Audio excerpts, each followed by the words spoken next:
zan ci amana ba, wanda ya ci amana amanar Allah zai ci shi na yi. Ni ba zan ci amana ba, wanda ya ci amana amanar Allah zai ci shi na yi. Ni ba zan ci amana ba, wanda ya ci amana amanar Allah zai ci shi na yi.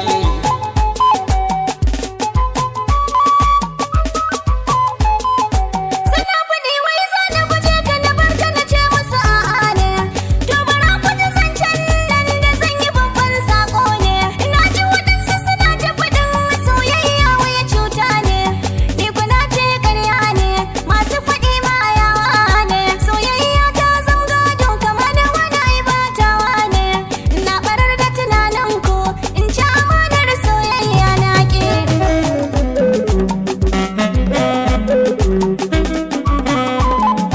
Albashirin ki a bar suna masoyiya ce mun goro, duk abin da kike so zan miki ki tabbatar ba na koro. Kallon samaniya ta haske na zan wata ke tauraro, gane gaban ki da zan tsaro, zancen ki shi zan sauraro. Mai da ni ta mu yaro na baki sisi ban taro, in shagwaba ta more in ya rage kan soyayya na giya.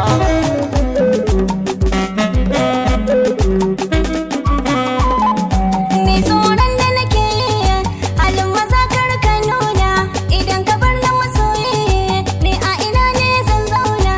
Na san kai shaida ne a zuciyata ka zauna. A cikin maza ko mata wai wane ne ya fi soyayya? An yi sharhin zancen nan a cikin mu kowa jayayya. Yanzu faɗa mana dan mu sani da ni da ke ba jin kunya. Makarkare ta tare da kai tsakanin mu Allah ya shirya. Ko bar wa Allah komai yan akan hakan na yi jayayya na gi'a.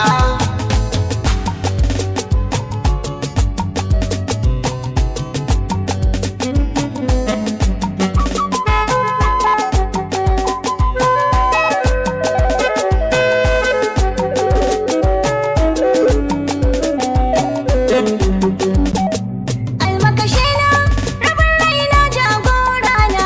Kin yi mun suna na faɗa miki kin zama ruhina. In ka bani masauki zan faɗa maka dukkan sirrina. Zafi ko sanyi ban buƙatar wata a ƙarfina.